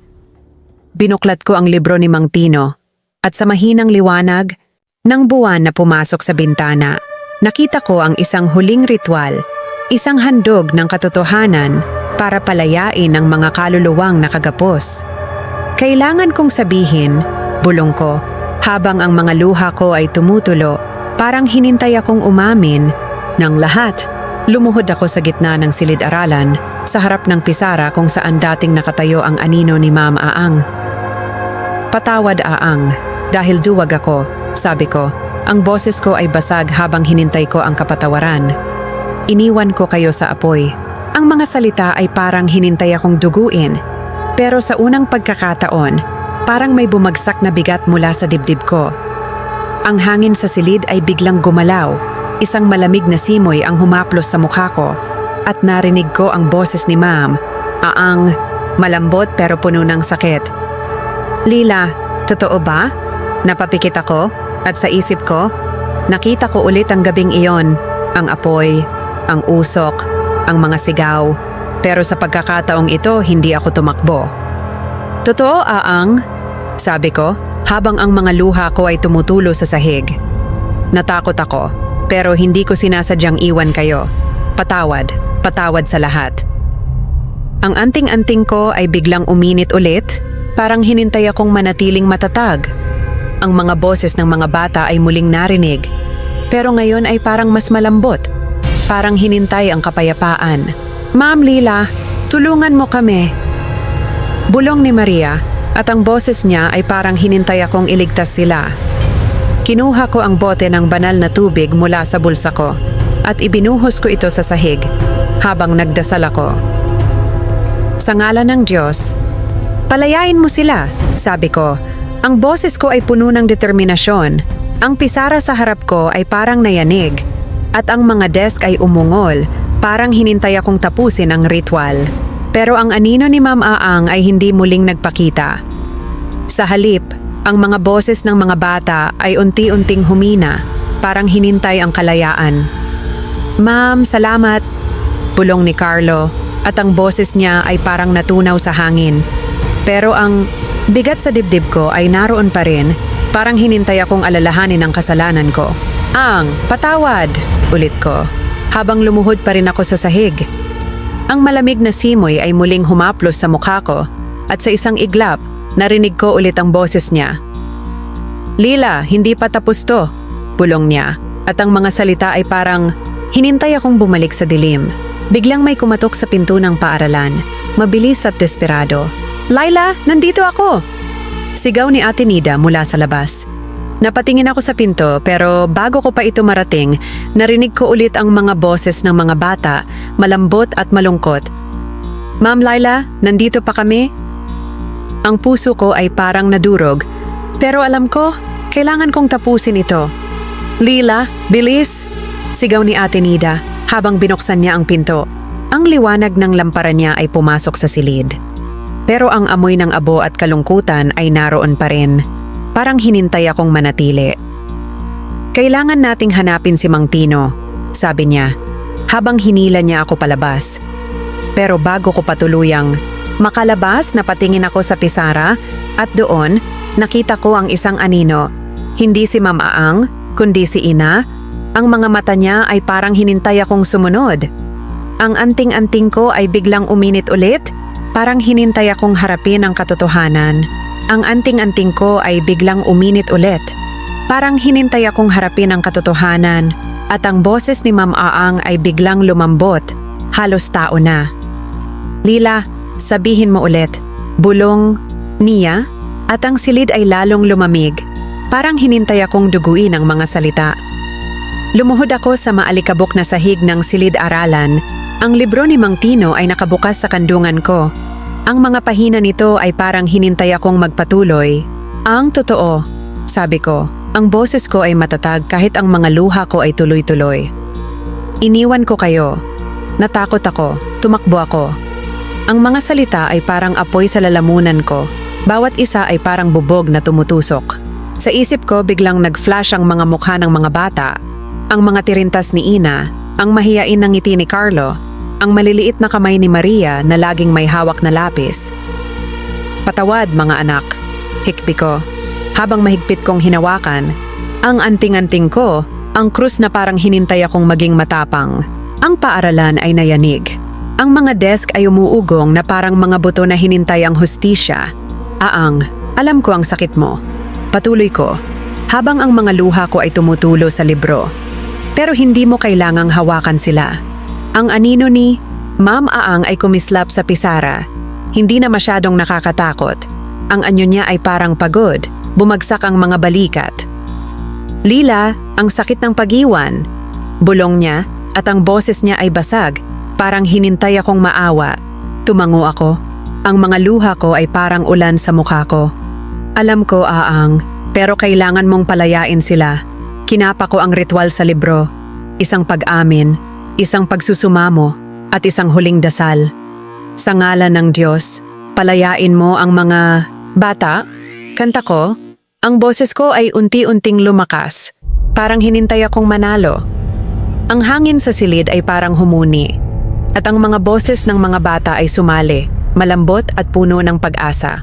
Ma'am Lila, salamat. Naramdaman ko ang init nila, ang kapatawaran nila, parang hinintay akong maging malaya rin. Pero ang anino ni Ma'am Aang ay nanginginig pa rin. Hindi ko kaya, Lila, sabi niya. Ang boses niya ay halo ng galit at kalungkutan. Tumayo ako, hinintay ko siyang harapin ng buo. Kaya mo, Aang. Para sa kanila, sabi ko, habang inilabas ko ang anting-anting ko. Ang krus ay bahagyang kumislap at dahan-dahan ko itong inilagay sa pisara, isang handog ng kasalanan ko. Ang silid ay nayanig. Ang alikabok ay bumuhos mula sa kisame na parang ulan. Ang anino ni Ma'am Aang ay lumapit. Ang mga daliri niya ay nanginginig habang hinintay niyang hawakan ang krus. Lila, tulungan mo ko, pagsusumamo niya. Ang boses niya ay unti-unting nawawala, parang hinintay ang kapayapaan. Napapikit ako at sa isip ko, nakita ko ulit ang mga bata.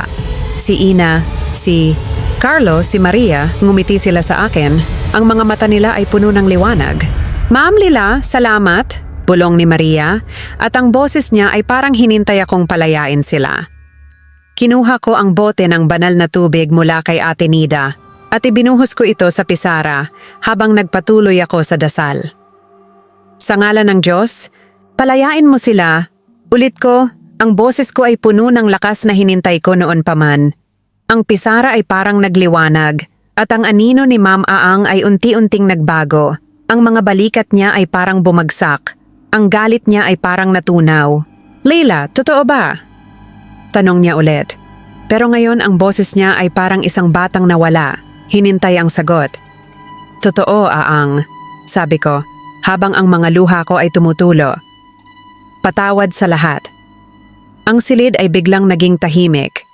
At ang mga boses ng mga bata ay unti-unting humina, parang hinintay na ang kalayaan. Pero bago pa tuluyang mawala ang anino ni Ma'am Aang, narinig ko ulit ang boses niya, malambot at malungkot. Laila, tulungan mo ko, ulit niya. At ang kamay niya ay dumampi sa krus, parang hinintay ang kapatawaran. Biglang may kumatok sa pinto, 3 malakas na katok. Lila, buksan mo to! Sigaw ni Ate Nida mula sa labas. Napatingin, ako sa pinto. Pero bago ko pa ito marating, ang anting-anting sa pisara ay kumislap.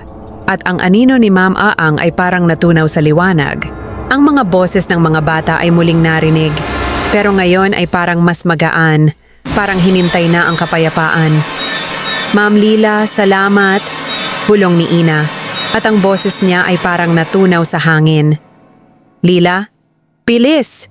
Sigaw ni Ate Nida habang binuksan niya ang pinto.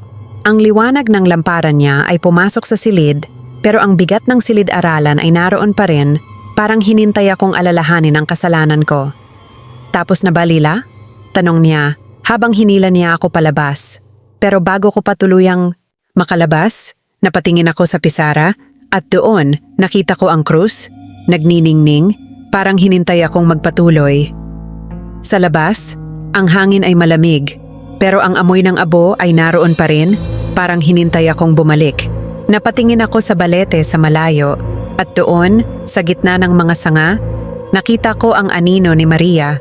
Ngumiti siya, ang mga mata niya ay parang hinintay akong palayain sila ng tuluyan. Ang libro ni Mang Tino ay nasa kamay ko pa rin, parang hinintay akong tapusin ang laban. Ang libro ni Mang Tino ay nasa kamay ko pa rin, parang hinintay akong tapusin ang laban, at nang pumutok ang pisara, ang kamay ni Ma'am Aang ay biglang umatras. Lila, ngayon na, bulong niya.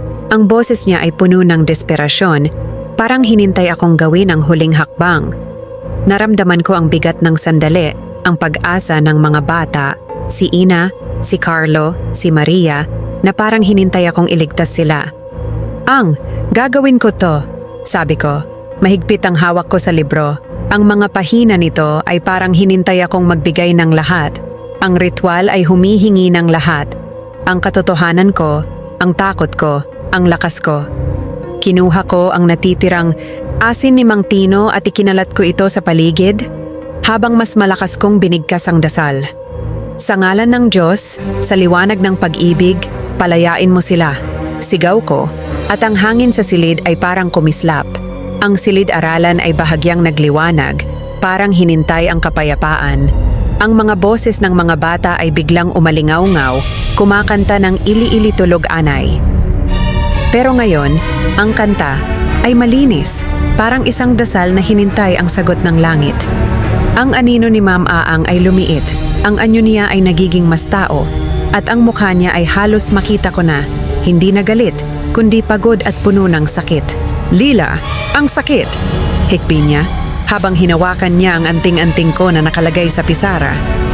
Humakbang ako palapit, at sa unang pagkakataon, wala akong takot. Aang, bitawan mo na ang galit, sabi ko ng malumanay. Para sa kanila, para sa'yo.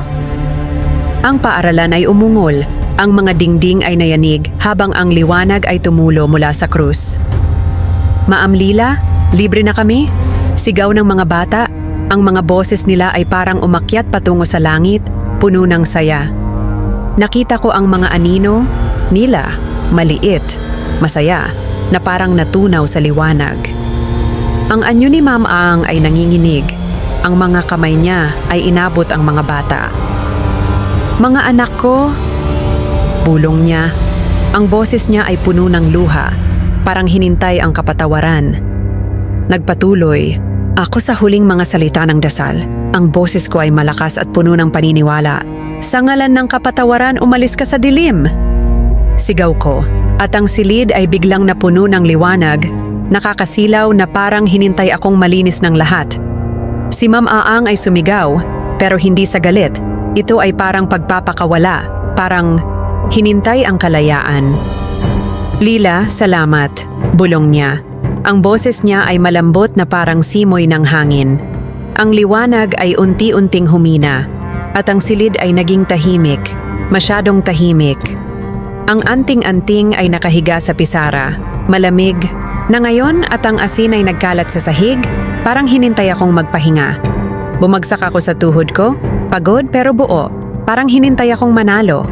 Tapos na, bulong ko, pero may mahinang ugong pa rin sa hangin, parang hinintay akong makinig. Napatingin ako kay Ate Nida, na nakatayo pa rin sa pinto, ang mga mata niya ay puno ng gulat at pag-asa. Lila, natapos mo ba? Tanong niya, habang lumapit siya sa akin. Tumango ako. Pero ang bigat sa dibdib ko ay naroon pa rin. Parang hinintay akong alalahanin ang mga bata. Ate, libre na sila, sabi ko. Ang boses ko ay basag. Pero bago kami makalabas, napatingin ako sa pisara. At doon, ang anting-anting ay parang kumislap ng isang beses. Parang hinintay akong alalahanin ang handog ko. Sa labas, ang hangin ay malamig pero ang amoy ng abo ay nawala na. Parang hinintay ang kapayapaan. Napatingin ako sa balete sa malayo at sa unang pagkakataon, walang anino doon, walang si Ma'am Ang, walang mga bata. Lila, kailangan nating hanapin si Mang Tino, sabi ni Ate Nida, habang hinila niya ako patungo sa daan. Pero ang libro ni Mang Tino ay nasa kamay ko pa rin at ang mga salita nito ay parang hinintay akong alalahanin ng laban. Ang mga boses ng mga bata, si Ina, si Carlo, si Maria, ay naroon pa rin sa isip ko. Pero ngayon, parang payapa na, parang hinintay na ang kalayaan. At sa malayo, narinig ko ang huling himig ng kanta, malambot at malinis. Ili-ili tulog anay, ang tunog ay parang hinintay akong magpahinga sa wakas. Ang tunog ay parang hinintay akong magpahinga sa wakas, at ang mahinang ugong sa hangin ay unti-unting humina, parang malayong kanta ng ili-ili tulog anay. Tapos na ba? Bulong ko, habang hinawakan ko ang anting-anting sa dibdib ko. Malamig na ngayon pero parang may hinintay pa rin. Ang silid-aralan ay tahimik. Ang hangin ay mas magaan, pero mabigat pa rin sa mga alaala ng gabing iyon. Tumayo, ako ang mga tuhod ko ay nanginginig at dahan-dahan akong lumakad patungo sa bintana. Sa labas, ang balete ay tahimik. Ang mga sanga nito ay hindi gumagalaw, parang hinintay ang kapayapaan. Aang, libre ka na? Bulong ko. Ang puso ko ay mabigat pero kalmado, parang hinintay akong maging malaya rin. Ang mga boses ng mga bata, si Ina, si Carlo, si Maria, ay wala na. Pero ang init ng presensya nila ay naroon pa rin sa dibdib ko. Parang hinintay akong alalahanin sila. Sa isip ko, nakita ko ang mga mukha nila. Ngumiti sila ngayon. Malaya na. Parang hinintay akong magbigay ng kapatawaran sa sarili ko. Patawad mga anak, sabi ko. Habang ang mga luha ko ay tumutulo, parang hinintay akong malinis ng sakit. Ang pisara ay durog na. Ang mga piraso nito ay nagkalat sa sahig. At ang anting-anting ay nakahiga roon, mapurol at malamig. Parang hinintay ang pagtatapos. Ang libro ni Mang Tino ay nasa sahig pa rin, nakabukas sa pahina ng ritual. At ang mga salita nito ay parang hinintay akong magpasalamat. Salamat Mang Tino, bulong ko. Alam ko kahit paano, ginabayan niya ako sa dilim. Ang paaralan ay parang walang laman ngayon, pero hindi patay, malinis, parang sugat na hinugasan ng tubig. Lumabas ako at ang bukang liwayway ay sumisilip na. Ang langit ay kulay pula, parang hinintay akong makakita ng bagong umaga. Ang ganda, bulong ko. At sa unang pagkakataon sa maraming taon, naramdaman ko ang kapayapaan. Parang hinintay akong maging buo ulit. Pero habang naglalakad ako palayo, narinig ko ang boses ni Ate Nida sa isip ko. Lila, huwag kang babalik doon. Napangiti ako ng mahina, hindi niya maniniwala sa nangyari kahit ikwento ko pa. Ang Baryo Maligno ay unti-unting nagigising. Ang mga manok ay tumutuka, at ang usok mula sa malalayong kusina ay umaakyat sa langit. Parang hinintay ang bagong araw. Nadaanan ko ang kubo ni Mang Tino, madilim na ngayon. At nagtaka ako kung nasaan siya. Babalik ako, Mang Tino, sabi ko. Nangangako na magpapasalamat sa kanya balang araw. Ang paaralan ay unti-unting nawala sa likod ko. Hindi na ito parang anino na nakadagan sa puso ko. Pero nang marating ko ang maputik na daan, biglang may malamig na simoy na humaplos sa batok ko. Parang hinintay akong lingkunin. Aang, bulong ko, at mabilis akong napalingon. Walang tao. Walang anino. Pero ang anting-anting sa dibdib ko ay biglang uminit ulit. Parang hinintay akong alalahanin ang gabing iyon. Napahinto ako. Ang puso ko ay tumitibok ng mabilis. Pero hindi sa takot, sa pag-alala. Libre na kayo, bulong ko sa hangin. At kahit hindi ko sigurado, parang naramdaman ko ang isang ngiti mula sa malayo. Nagpatuloy ako sa paglalakad. Ang libro ni Mang Tino ay mahigpit kong hawak Parang hinintay akong dalhin ito bilang alaala ng laban ko. Sa malayo, narinig ko ang mahinang kanta ng hangin. Parang hinintay akong makalimot. But, not fully, just enough to move on. Ang umaga ay sumisikat na at ang Baryo Maligno ay parang hinintay akong magsimula ulit. Pero ang init ng anting-anting ay naroon pa rin. Parang hinintay akong maging handa sa susunod na laban. Pero ang init ng anting-anting ay naroon pa rin. Parang hinintay akong maging handa sa susunod na laban.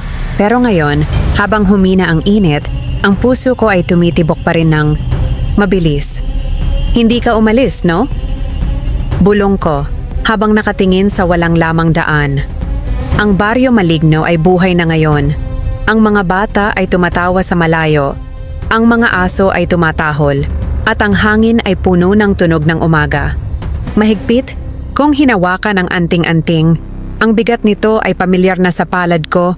Parang hinintay akong alalahanin ang lahat. Aang, kung nandito ka, pakikalmahan mo, sabi ko, na may mahinang tawa na puno ng kaba. Walang sagot, tanging ang kaluskos ng mga dahon sa balete ang narinig ko. Parang hinintay akong magpatuloy. Naglakad ako patungo sa bahay ni Ate Nida. Ang mga hakbang ko ay mas magaan. Kahit ang bigat ng nakaraan ay naroon pa rin. Pero ngayon, ito ay parang peklat na, hindi na sugat na dumudugo. Lila, bakit gising ka pa? Sigaw ni Ate Nida mula sa gate niya. Ang boses niya ay puno ng pag-aalala. Ngumiti ako, pagod na pagod. Kwento ko mamaya, sagot ko. Ang boses ko ay malambot. Parang hinintay ang kapahingahan. Sa loob ng bahay niya, umupo ako sa tabi ng kanyang lampara de gas at ikinuwento ko ang lahat. Halos lahat. Nida, totoo ang mga kwento tungkol sa guro. Sabi ko, ang mga kamay ko ay nanginginig habang hinintay ko ang reaksyon niya. Napasinghap, siya nag-cruise sa dibdib. Lila, sinabi ko sa'yo, huwag kang pumunta doon. Tumango ako, nakatingin sa apoy ng lampara. Ang liwanag nito ay parang hinintay akong maging kalmado. Alam ko pero kailangan ko, pulong ko. Habang ang mga alaala ng gabing iyon, si Ma'am Aang, ang mga bata, ang apoy, ay bumabalik sa isip ko. Ang anting-anting ay nasa bulsa ko na ngayon, malamig na, parang hinintay akong magpahinga. Libre na sila, sabi ko. Habang ang mga luha ko ay tumulo, parang hinintay akong umamin ng kalayaan nila. Niyakap ako ni Ate Nida. Ang init niya ay parang hinintay akong bumalik sa realidad. Laila, tapos na yon? Sabi niya. Ang boses niya ay puno ng pag-asa. Tumango ako, pero sa isip ko, narinig ko ulit ang mahinang ugong ng kanta, Ili-ili tulog anay. Hindi ko sinabi sa kanya iyon, parang hinintay akong panatilihin ang sikretong iyon sa puso ko. Nang umalis ako sa bahay niya, mataas na ang araw at ang baryo ay buhay na buhay. Ang mga bata ay naglalaro, ang mga nanay ay nagluluto at ang hangin ay puno ng amoy ng bagong araw. Sa malayo, nakatayo ang paaralan, tahimik pero payapa na. Parang hinintay ang bagong simula. Naramdaman ko ang presensya ni Ma'am Aang, hindi galit, kundi parang nanonood lang. Parang hinintay akong magpatuloy. Aang, magpapahingan ako? Bulong ko habang naglakad ako palayo. Ang anting-anting ay nanatili sa bulsa ko, isang paalala ng kapatawaran, ng kapayapaang pinaghirapan. Nagpatuloy ako sa paglalakad, ang baryo ay parang hinintay akong maging bahagi ulit nito. Sa isip ko, ang mga mukha ng mga bata, si Ina, si Carlo, si Maria, ay ngumiti, malaya na. Parang hinintay akong ngumiti rin. Ang libro ni Mang Tino ay nasa bag ko at kahit wala na siya, parang naroon pa rin ang gabay niya. Hinintay akong maging matapang at habang naglalakad ako, ang kanta ay naroon pa rin, malambot at malayo. Pero ngayon, ito ay parang hinintay akong maging payapa. Ili-ili, tulog anay. Ang tunog ay parang hinintay akong magsimula muli.